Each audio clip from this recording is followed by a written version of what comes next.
So I just want to start off with saying that I forgot to record my mic audio for the first half of this video. So I'm just going to be doing a voiceover for the entire first half of this. To start out the episode, I went around and I made multiple different chest rooms. One for all the ores, one for all my accessories, one for blocks, and then just a bunch of other miscellaneous chests. After making most of my chest rooms, I decided to make the main entrance to my house or like a little bar area. A blood moon spawned and caused a bunny to go killer mode right in front of me. Not a whole lot happened during the blood moon, but I did end up getting a shark tooth necklace, which would be super useful in the near future. After the events of the blood moon, I spent the next Terraria day just focusing on adding more chest rooms and actually organizing all the items in my house. After I was done with all that, I headed to the jungle to find more life crystals.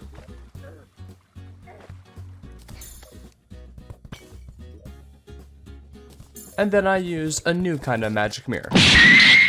Next, I headed to the corruption to start my arena for the Eater of Worlds. The Eater of Worlds is a pretty simple boss if you have the right weapons and the right arena. And for this fight, we ended up using a demon bow with jester's arrows, since the jester's arrows allow the arrow to pierce through all the segments of the Eater of Worlds. So I gathered all of my potions, crafted the summon, added a few more finishing touches to the arena, buffed up, and said, let's do this.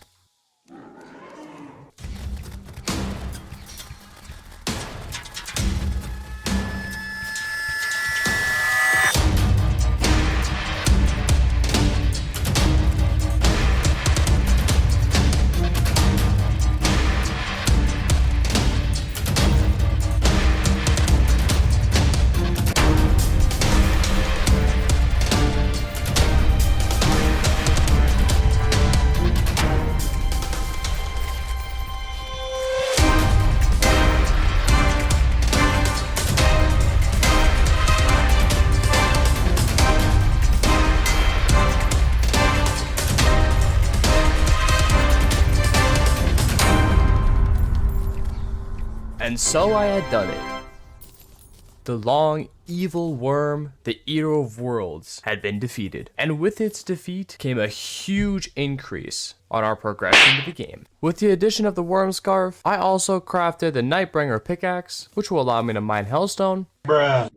And then I drank a gravitational potion, took to the skies, and found a lucky horseshoe. Alright, and it's been a few days since the last recording, and a couple things have changed. First off, I did actually find a hive, so we are gonna go fight the queen bee after I do something real quick. While I was down in the jungle, I found this Anglet of the Wind, which if combined with this Anglet and my Spectre boots, we can make the Lightning boots. And then if we look in the guide and go to the crafting menu, you can see that if we combine the Lightning boots with ice skates, we get the Frostbark boots. And the reason we're doing this is to try to get the best boots in the entire game, which are the Terraspark boots. Now our only problem is we don't actually have ice skates, but that's fine, we will always find them later. And also off camera, I did end up getting the gray Zappinator. But anyways, we're gonna go ahead and craft up a lot of potions, and then we're going to head out to fight the queen bee. Alright, now that I'm down here, we're not going to go absolutely too crazy on the little arena here. Basically, we're just going to fashion out a little old-fashioned arena. Just some platforms, stuff like that. Nothing too crazy. Alright, I'm pretty sure this little arena should do. Basically, I just have to have enough mobility to get around her little dodging attacks. Other than that, I should be good.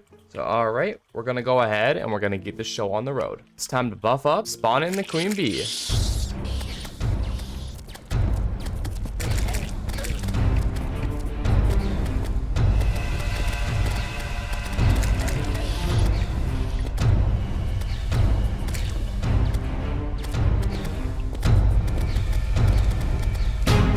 Now basically the only attack I really have to look out for is this attack right here, where she shoots the stingers at us. The little bees actually kind of help us because they give us our immunity frames and they only do 1 damage. And the dash attack only does like 21, but it's the stingers that you really have to look out for. If you set it up correctly, the queen bee is not a hard boss at all and should be easily taken down.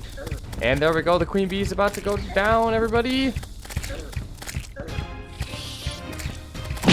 There we go. And just like that, Queen Bee is now out of the picture, and now we can get the Witch Doctor to move in and start working on our pylon system. Oh, and that's pretty cute. Look, we get a pet bee, so I think I'm gonna switch out Eater of Worlds for the bee, because I think the bee's a lot cuter in my opinion. And there we go, we got another relic. We got the Queen Bee relic, so now we're up to 4. I don't know out of how many, but we're up to 4. And now with that, we can open up the pack and we get a few things. Not the best things I would have wanted, but we do get the bee's knees. And then these bee nades are the things that we're gonna need the most for the Wall of Flesh fight. All right, well, we're just running around and we find this man laying down on the ground. That's nice. There's another NPC that we're gonna get. All right, now what we're gonna do to just farm up a bunch of money is we're actually just gonna fight the Eye of Cthulhu a few times.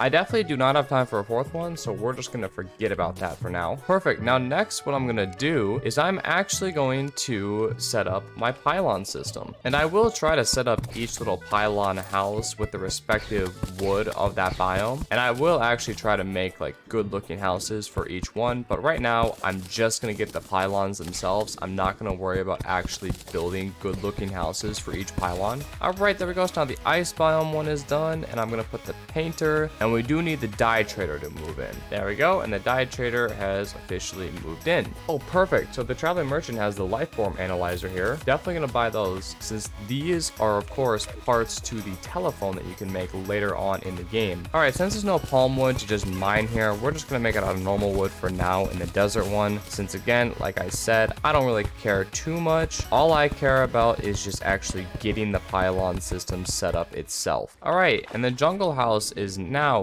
done. There's pylon number 1. Next one we're gonna buy from the merchant, and we're just gonna throw down right here. All right, there we go. Snow pylon bot. All right, and then last pylon we have set up is gonna be the desert pylon. So there we go. 4 pylons set up, pretty much equally spread out, which is super nice. I'm then gonna do a cavern layer pylon somewhere down here next to hell, and then I'm definitely gonna do the ocean pylon over here. That way I can get to the dungeon faster. All right, so we got down here. We built the house for the tavern keeper and the demolitionist. Sadly, it's not nighttime anymore. So now what we're gonna do is, okay, never mind. I was gonna say we are going to just sit here and go AFK and wait for nighttime, but slime is falling, so we're gonna go ahead and go deal with this. Finally, after all that, the king slime is finally here. And then just like that, the king slime is gone. All right, well, after my long, perilous journey, I can now buy the cavern pylon. All right, there we go. So we have 5 pylons set up and pretty much 3 more to go. All right, and to end off the video, we're going to go on our fishing quest. All right, and the fish we're going to be going for is the spiderfish in underground and caverns.